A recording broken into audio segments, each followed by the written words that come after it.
All in Sports Network. We love sports. It is Wednesday, August 28th, and it is another day of All in Horns right here, brought to you by Rogue Media. Jake and Tanner Carlson here are going to talk to you about a little bit of expectations going in to the 2024 season for the Texas Longhorns and what the SEC schedule looks like. And good, bad? Are there going to be some trap games? I'm sure there's going to be. A lot of people have talked about how kind of fortunate Texas has gotten with their SEC draw comparative to maybe OU. Yeah, maybe. But then again, looking at the schedule, Jake, I'm going to make some couple points that might be devil's advocate, if you will, about the quote unquote easy schedule Texas has. And anyone who says that is on Texas's schedule, just a reminder, Aggie fans, OU fans, you're on that schedule. So you're part of the easy schedule, just FYI. So anyway, Jake, how's it going, man? What are you looking forward to this season? Yeah, I mean, the one thing I will say about the schedule I think just objectively got lucky as far as the SEC slate goes, just right off the bat, is the road games. There, other than A&M, I wouldn't say there's a scary road game, and we're going to dive more into it. I do think there are some scary matchups in there, some trap games, and a better non-conference schedule than a lot of the teams that seem to be very boisterous on social media about what they think of Texas's football schedule. I would agree with that. I can't deny that Texas got a lucky or fortunate draw on the home games, and OU's a neutral site. That's always a toss-up game. Georgia at home is nice. Florida at home is definitely nice. Mississippi State, not having to go there. That's a ruckus crowd. Probably the toughest road game in conference. Arkansas, probably A&M, I would say. But so it's definitely A&M. A&M. You and I may have been talking about a little bit off air, and we'll get to it whenever we talk, go through the schedule and actually, maybe game by game hit on a couple points. But I said, this is going to be Texas A&M's biggest game since 1939 or whenever the hell they had their national championship last. Before World War II, whenever that was. Yeah, we were talking about it off air, but ticket prices for that game are absurd. It's $600 to get into the nosebleeds. If you want to sit lower bowl, you're paying Super Bowl ticket prices because it is a Super Bowl for one of those teams. For one of those teams, it is a Super Bowl. It is exciting. I'm not going to downplay the excitement of having that rivalry back. However, we mentioned it earlier today that you had just sent me a random text, and it was, what is the most important game on Texas's schedule? And my answer was OU, always has been, always will be. Yes. I mean, I've been lucky enough to go to that game one time. That game is a special aura of college football. Just the split down the middle. You bring out the Texas flag, half the crowd's booing like crazy, half the crowd's going crazy. You bring out the Oklahoma State flag, it's the same thing, just the opposite. It is truly the most unique and the most wild game in college football. People talk about Alabama-Auburn being a game that might be a bigger rivalry, but if you look through the history of that game in the last 15, 20 years, it's a blowout a high majority of the time, as opposed to OU Texas, which even with Texas being pretty bad for, before Sark or even Sark's first year added in, about over a decade, all those games were still close. They were pretty much all one possession games other than the one-off here and there. Right. And, you do get the 49-0 game. You also, but on the flip side, OU has gotten the better of Texas in a couple of blowouts too, and I'm not going to mention those scores out loud. I've tried to erase those from the memory bank. However, but yeah, no, it's a game that no matter who is at quarterback, what the situation is, who the coaches are, new coach, first year guy, those games always seem to be down to the wire, final play, and they're always wacky. Texas OU is just a funky, weird. You're going to have tip passes that are going to end up being touchdowns. You're going to have kickoff returns. You're going to have a block extra point and return for a score. Like, you're just going to have weird, funky things happen in those games. It happens every single year. Yeah, I mean, what what year was it? 2015. I'm not great with remembering like exact years and which game, but where Charlie Strong's 5-7 Texas team was the only team to beat Oklahoma in the regular season, who went Right. 12-1. Yeah. And I mean, that just goes to show you that game, throw out the records, throw out the depth charts. Anything can happen on that game. And to me, that will always, as far as the regular season goes, that is the most important game on Texas's schedule every year, because the bragging rights in that game are just brutal. Well, and I would consider it, and now maybe slightly biased, but I would consider it, if not a top 3 rivalry in the country. I mean, I've always considered it the number 1 rivalry in the country, but I think would it's say pretty unquestionably top 3. I would say Michigan, Ohio State, also an argument to be made at that number 1 spot. But other than that, I don't know really what beats Texas OU other than Michigan, Ohio State. No, a lot of SEC fans are going to learn what that rivalry is all about when they watch that. And with the 2:30 start time this year, fans are going to be even more wild. They find ways to be ready to go, if you know what I mean, by the 11. Oh yeah, By the 2:30 is going to be easy. What I've always kind of wanted, and just to do it one year, I'm a fan of tradition. I don't want Texas bringing out black jerseys one year. I don't want, alternates or anything like that. I'm perfectly fine with the tradition set at Texas, especially Texas OU being played at the Cotton Bowl. I never want it to be played at AT&T Stadium. I want it at the Cotton Bowl. However, I want one night game. I will take one night game. Give me 1 year out of the entire history of Texas OU. Give me one night game. It's almost hard to imagine it just because it's always been a daytime, but it would be a sight to see. Right in the middle of the state fair, you have all the state fair lights going. Then you have the lights shining down on the field, the perfect split down the middle. It'd be an all-time just visual that they could pull, all the different sky shots they could do with that. A lot of people might get upset at that, but I would love to see it at least just one time. But I also probably get it's partially a safety thing that they might not do a night game for that. You talk about other rivalries that'd be a legit safety issue if you let people drink all day before a night game for OU Texas. There was another thing that I mentioned to you, Jake, and we were talking earlier today, and we were kind of talking about prepping the show and whatnot. Now, it's not one of our talking points, but I'm going to bring it up. Now being in the SEC, we're not going to get, the Texas Tech games nearly as often. Now, maybe a non-conference game being scheduled from time to time with Texas Tech. They've already said that they'd be willing to do that at some point. Now, that was also said between Texas A&M. That didn't happen until Texas rejoined the SEC. However, do you think there kind of has to be a new rivalry set for Texas? And what teams do you think could possibly be a new rival to Texas in the upcoming years? Maybe not this year, but there's obviously a little bit of history already established with Arkansas. There's already a little bit of a history, there with Texas A&M, obviously. But any new teams, or what's your take on Texas gaining some rivals in the SEC? Yeah, I think one of the obvious ones to say would be LSU, close in proximity. I've already seen both fan bases going at it at social media. There's a lot of recruiting battles that go on there. And then another one, I don't even think we discussed this one earlier, but it would make sense, would be a Tennessee. Battle for the real UT. Oh, God. Yeah. Uh-huh. And their fans are one of the more boisterous SEC fan bases I've seen. Especially for not winning anything at any point that I can remember in our lifetimes. See, and that's my thing with LSU. I feel as though absolutely I would love a good kind of like respectful rivalry.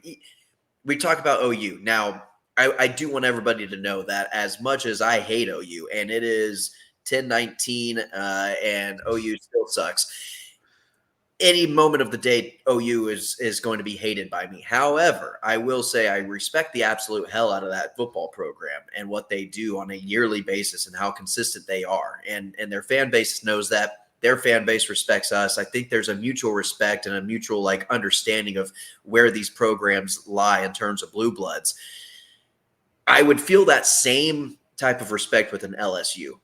Tennessee, on the other hand, would probably feel more like the Texas A&M rivalry, I would say. I think it would be a little bit more heated on one side than it would be the other, a little bit of little brother syndrome, I think. Yeah, Tennessee is starting to be on the upswing for football, so I think there could be a trajectory there for that to be a bigger rival in the future. But kind of the tough thing with this discussion is there's only one or two locked in. I believe two locked in rivals that you're going to play every year. And for Texas, And that's that's going to set. be OU and Texas A&M, and that's not going to change. And so you're not going to get an LSU every year. You're not going to get a Tennessee every year.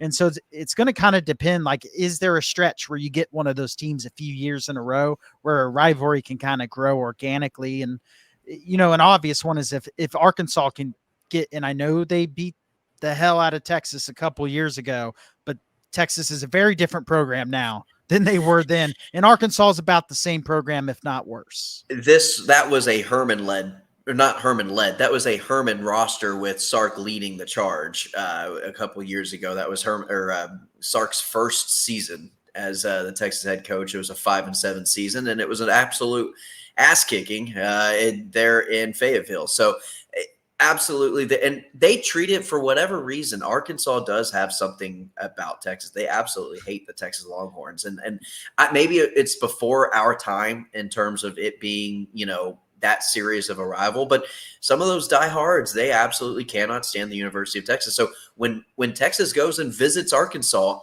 in November, that is not going to be some just walk in, hey, this is a cream puff cupcake game, because their fan base is going to be riled up. It's going to be a sold out crowd, regardless of what Arkansas's record is at that time.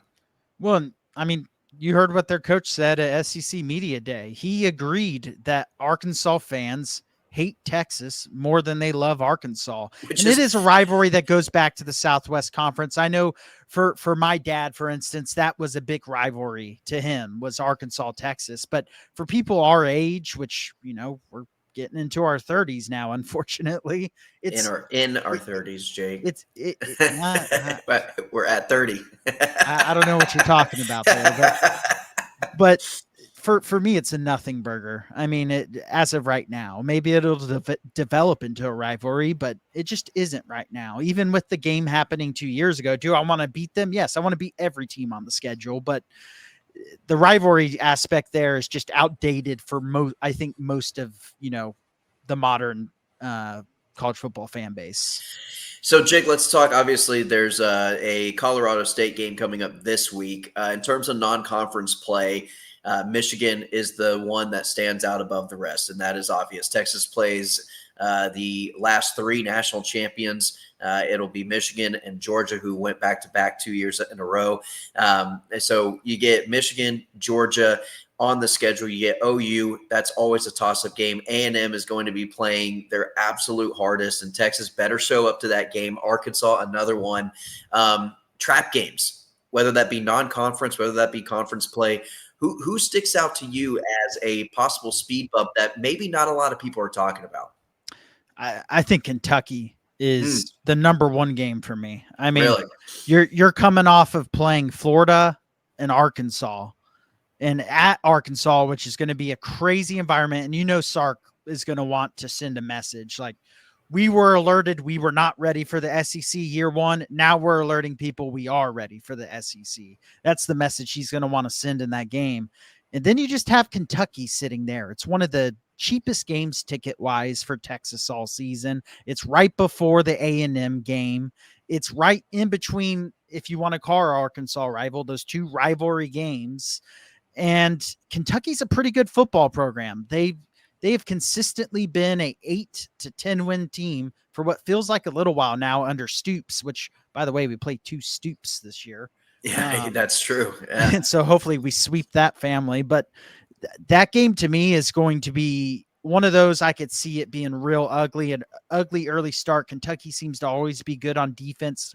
I haven't really dove into their roster yet, but I know they're a team that's expected to win 8-9 games this year. And that's the type of team that is going to be better than your average Big 12 team. And with where it's at in the schedule, to me, is one of those games where I'm going to be kind of on high alert going into that game that week.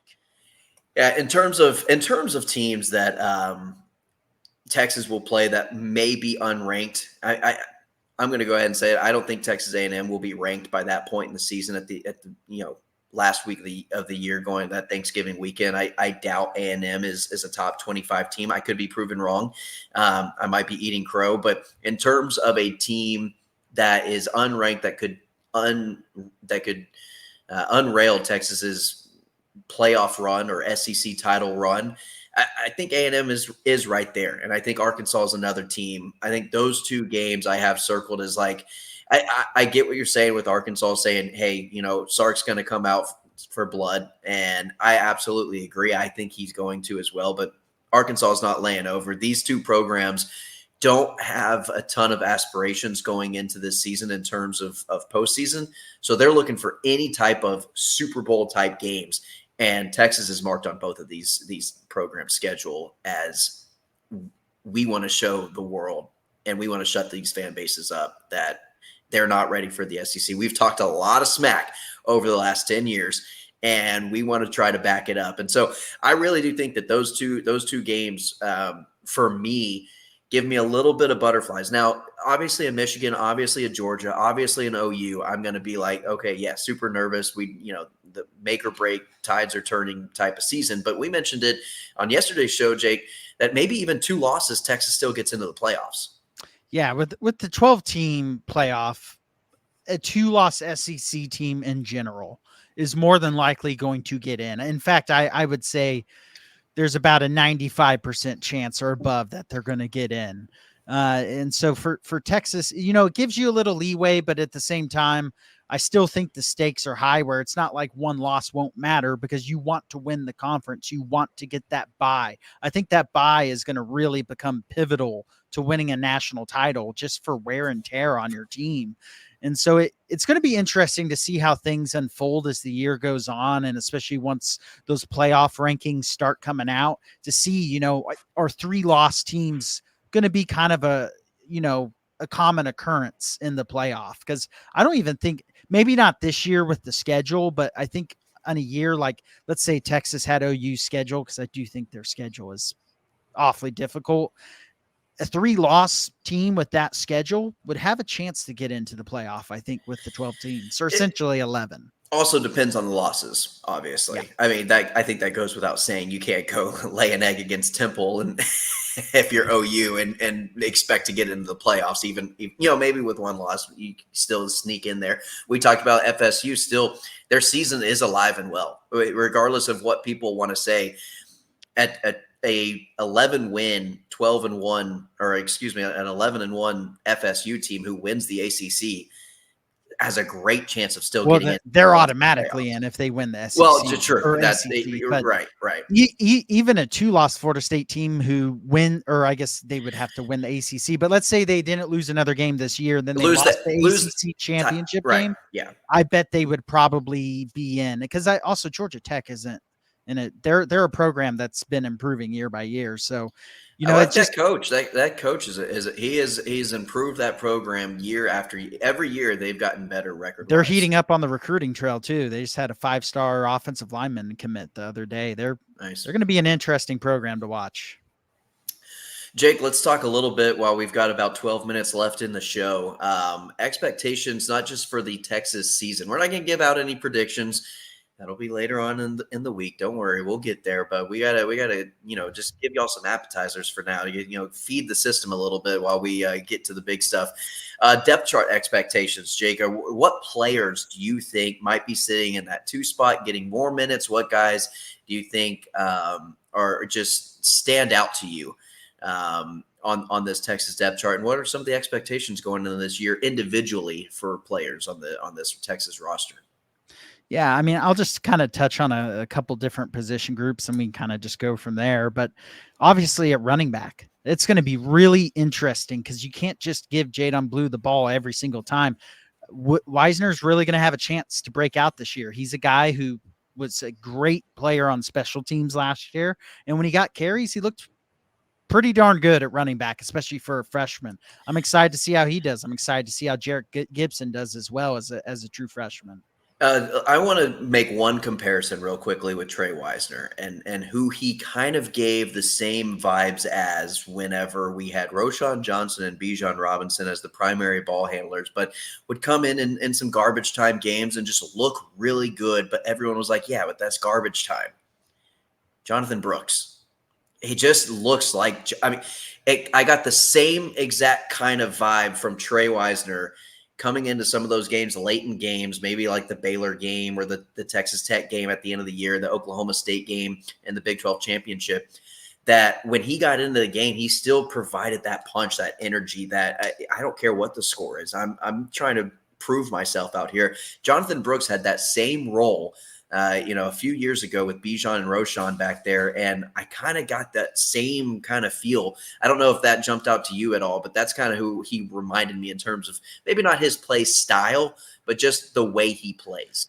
Yeah, the role and just the effort level. Right. Effort level matters. Jordan Whittington. I mean, that is the perfect example of effort matters. And every time, he was a great special teams player. That goes to show the type of football player that he is. That when he's on the field, he's going to be busting his butt 100 miles per hour. And like you said, I don't think he's a similar style runner to Brooks. He's a little bit leaner, a little bit quicker, maybe not quite as strong at breaking tackles, though I'm sure he's put on some muscle and I'm excited to see what that looks like. But he's a guy that I expect to get a good amount of carries. I don't, you're especially early in the season, they're not going to want to risk losing Blue when you've already lost Baxter. And then Clark, yes, was probably around fifth string up to fourth after the Baxter injury, but you're two running backs down and you're going to want Blue and Wisner later in the season when some of those games start to get tougher. No, you're exactly right. Now, Jake, I want you to, we'll get into the wide receivers here in a little bit, but I know you're just itching at the seams to get to this offensive line group and how impressed you've been by them and just the development, what Coach Flood and his staff has done with that offensive line. And I know you want to give a quick breakdown, and I know with 8 minutes left on this podcast, I want to make sure you've got plenty of time to do so. Yeah, I will do my best to condense, but we were talking about that Arkansas game and it being an eye opener. It was because of the trenches. They got their butts kicked up front on the offensive line that entire game. It didn't matter if Vince Young was at quarterback that game. They were going to lose because the offensive line was so bad. Obviously, Kelvin Banks, he's a proven commodity. He's a top 5 pick next year in the draft. He is the best offensive tackle to play at the University of Texas, in my opinion.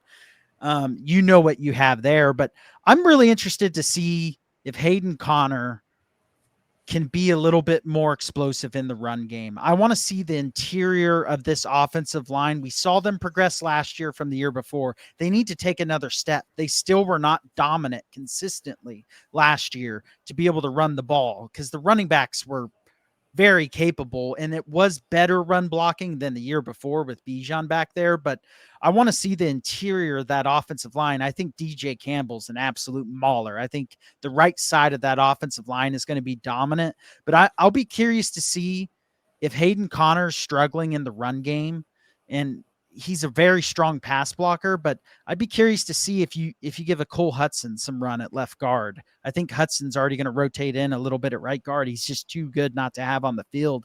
And I'm going to butcher the name pronunciation, but is Nato Umezulu. I'm not saying that right. I promise I will find how to say it correctly. I wasn't going to say, and that sounded good to me, man. Yeah, I'm curious he's a guy that I've been hoping would break through and kind of take that spot, but it looks like it hasn't happened again this year. And so that's kind of the key position I'm going to be watching these first games to see what production they're getting from the interior of the offensive line. Are they getting a big push? Are there huge holes for the running back to run through, especially against Colorado State?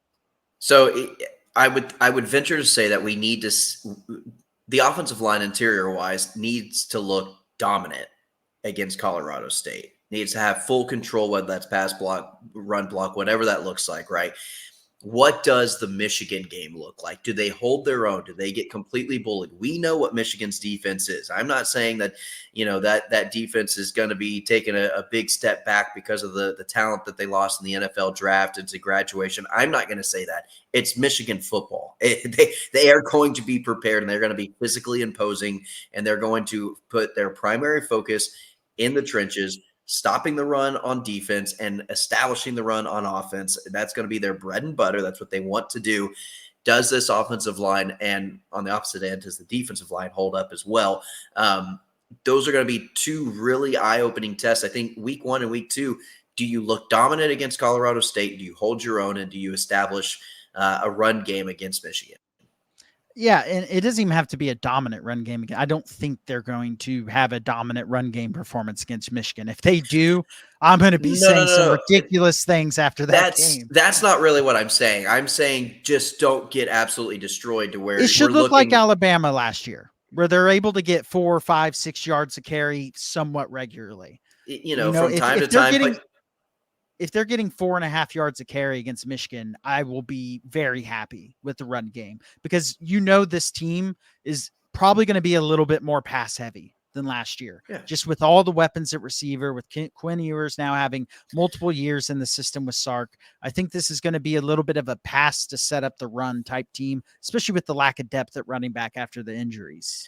Jake, let's go ahead, and let's talk a little bit about those wide receivers. Just let's touch on them a little bit, but I do think, including in that run game, I think Jaden Blue is a perfect type of can I make the comparison to Clyde Edwards-Helaire in that LSU offense of being able to be kind of a dual threat running back in terms of the passing game as well, and getting very much involved in that.